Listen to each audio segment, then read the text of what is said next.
मैं एक ऐसी लड़की हूँ जो अपने भाई भाभी के रहमो करम पर कल रही थी। मेरे माता पिता बहुत साल पहले मुझे छोड़कर चले गए, लेकिन मैं अपने भाई से बहुत छोटी थी। मेरे भाई ने कुछ साल तो मेरी देख रेख की और फिर मुझे संभालने के लिए खुद शादी कर लिए। शुरू में मुझे लगा मेरे घर में माँ आई है, लेकिन यह सब गलत फहमी थी। माँ तो माँ होती है, भाभी माँ कैसे हो सकती है।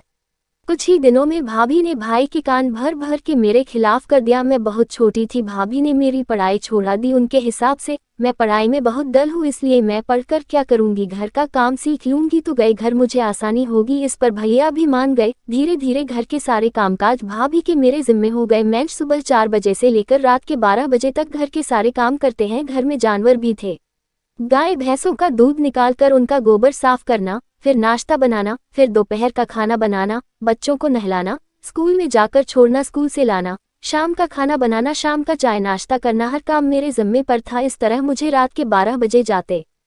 जैसे जैसे मैं बड़ी होती गई भाभी का सितम मुझ पर बढ़ता गया और भैया के हिसाब से भाभी तो कभी कुछ गलत कर ही नहीं सकती। जो भी गलत करती हूँ वह मैं करती हूँ। मैं सोचती हूँ क्या बड़ा भाई ऐसा होता है। मुझे भाई से उम्मीद होती कि भाई कभी तो अपनी बहन की तरफ से बोलेगा, लेकिन भैया ने मेरे तरफ से कभी नहीं बोले। इसी तरह मेरे दिन निकल रहे थे। अब मैं जवान हो गई, भैया ने मेरी शादी की बात की तो भाभी ने इस बात को भी हवा में उड़ा दिया। यह कह करके गए घर काम भी तो करना पड़ेगा, अभी मुस्कान छोटी है, इसे काम ही क्या आता है। उस पर भैया में भाभी के हाँ में हाँ मिलाए और इस तरह मेरी शादी की बात आई और चली गई। मैं भाभी से बहुत ज्यादा परेशान हो गई थी। वह मुझे बहुत मारती और भैया के आते ही मेरे बुराई करना शुरू कर देती है। मुझे पूरा पूरा दिन भूखा रखती। भाभी दोपहर में अपने कमरे में चली जाती है, तब मैं थोड़ा सा अनाज के बदले एक फेरी वाले से कुछ फल खरीद लेती। एक फेरी वाला रोज वहां से गुजरता है, मैं उससे कुछ फल खरीद कर खा लेती। तब हम दोनों में बातचीत बढ़ने लगी, हम दोनों में मोहब्बत हो गई। उसका नाम अनूप था। अनूप के माता पिता नहीं थे, सिर्फ एक बहन थी मेरे जैसी। उसके तरफ से शादी के लिए कोई अड़चन नहीं था, लेकिन मेरे घर में मेरे भाई भाभी बहुत बड़ी अड़चन है। इसलिए मैंने फैसला किया कि मैं भाग कर शादी कर लूंगी। एक दिन जब भाई भाभी किसी शादी में गए तब मैंने अनूप को बुलाया और अपने चंद जोड़े बैग में भरे और माँ ने मेरे लिए जो चूड़ियाँ बनाई थी वह चूड़ियाँ लेकर हमेशा के लिए घर छोड़कर चली गई। जब मैं अनूप के घर पहुंची तो उसकी बहन रीता मेरे इंतजार में बैठी थी। उसने मेरा स्वागत बड़े ही प्यार से किया। यह सब देखकर मेरी आंखों में आंसू आ गए।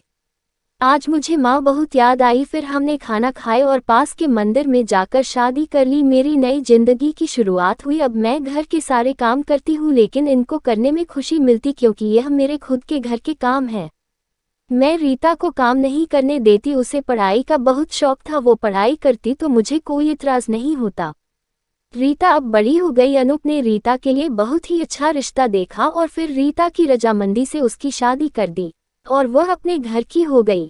मैं अब घर में अकेली हो गई थी। भगवान ने कुछ ही दिनों में 2 जुड़वा बेटियां दे दिया। अनूप अपनी दोनों बेटियों को देखकर बहुत खुश हुए। वह खुशी खुशी मिठाई लाने गए तो फिर अनूप कभी वापस नहीं आए। उन्हें रास्ते में एक ट्रक ने टक्कर मार दी। यह खबर सुनते ही मैं होश में नहीं रही। ना जाने कितने दिन बेहोशी के आलम में पड़ी रही। मुझे होश आया, मेरी बेटियां अब 5 दिन की हो गई थी।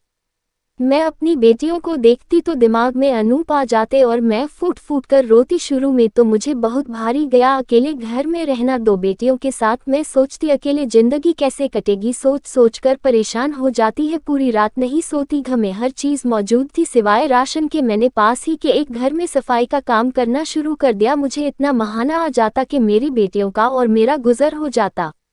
लेकिन मेरी बेटियां धीरे धीरे बड़ी होती गई और हमारे खर्चे बढ़ते गए।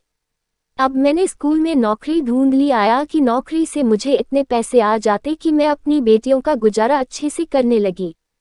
लेकिन एक दिन स्कूल में भाभी आ गई। मुझे देखते ही मुझे एक थप्पड़ लगाए और सारे स्कूल के सामने मेरा बारे में सब झूठ कहने लगी। इस पर प्रिंसिपल मैडम ने भाभी को और मुझे ऑफिस में बुलाया और सबसे पहले भाभी की बेटी को स्कूल से निकाला और फिर मुझे जॉब से निकाला।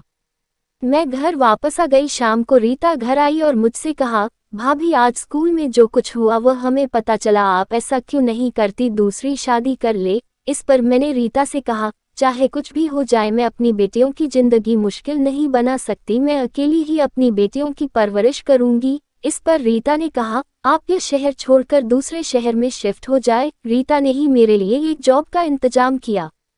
एक केयर हाउस में केयरटेकर का काम मुझे मिल गया और मैं अपनी दोनों बेटियों को लेकर वहां चली गई। वहां रहना फ्री था, मुझे सिर्फ खाने का खर्चा था और हम तीनों माँ बेटियां ऐसा कितना खा लेती। इस तरह दिन गुजरते गए और मेरी बेटियां जवान हो गई थी। अब वह स्कूल से कॉलेज जाने लगी। कॉलेज दूर होने की वजह से मैंने बच्चियों को वैन लगा दी थी। मैंने वैन इसलिए लगाई थी क्योंकि वैन की ड्राइवर एक औरत थी। मेरी बेटियां कॉलेज जाने लगी। वह कॉलेज से आने पर पेट दर्द बताती और पैरों में दर्द बताती और बदन में दर्द बताती। मैंने सोचा यह दोनों को थकावट की वजह से यह सब हो रहा है, लेकिन मेरी दोनों बेटियों की तबीयत दिन ब दिन बिगड़ती गई। थकावट ऐसी कैसी थकावट है कि खत्म होने का नाम ही नहीं लेती। मेरी बेटियां रोज मुझे कुछ पैसों हाथ में रख देती और कहते कि टीचर ने कुछ पेपर चेक करवाएं और थोड़े पैसे दिए। जब बेटियां बहुत कमजोर लगने लगी तब मैंने सोची कि उनके कॉलेज जाकर पता लगाऊंगी बच्चियां ऐसा क्या काम कर रही है। उनकी कमजोरी बढ़ती चली जा रही है। एक दिन मैं कॉलेज पहुंची तब मुझे पता चला मेरी बेटियां 3 महीनों से कॉलेज नहीं जा रही। इतना सुनना था कि मेरे पैरों तले जमीन निकल गई। मैं परेशान हो गई, लेकिन मैंने अपनी बेटियों को नहीं बताया कि मैं कॉलेज गई थी। दूसरे दिन मैंने अपनी बड़ी बेटी को केयर हाउस भेज दिया और उसकी जगह बड़ी चादर ओढ़कर वैन में अपनी छोटी बेटी के साथ मैं चली गई।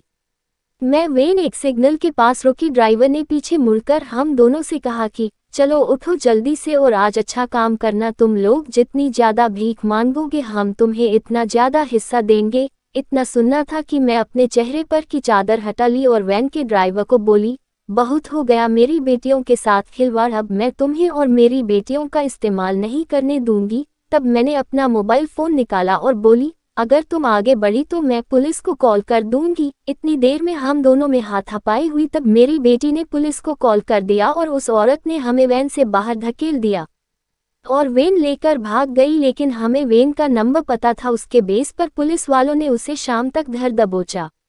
मैं घर आने के बाद अपनी दोनों बेटियों को बहुत डांटा। जो काम मैंने अपनी पूरी जिंदगी नहीं की वह काम तुम दोनों ने इतने समझदार होकर कर दिए।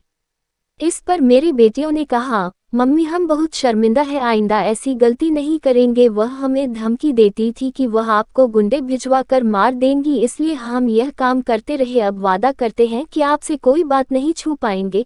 और फिर मेरी बेटियां पढ़ लिख कर डॉक्टर बन गई, अपने पिताजी का नाम रोशन किया।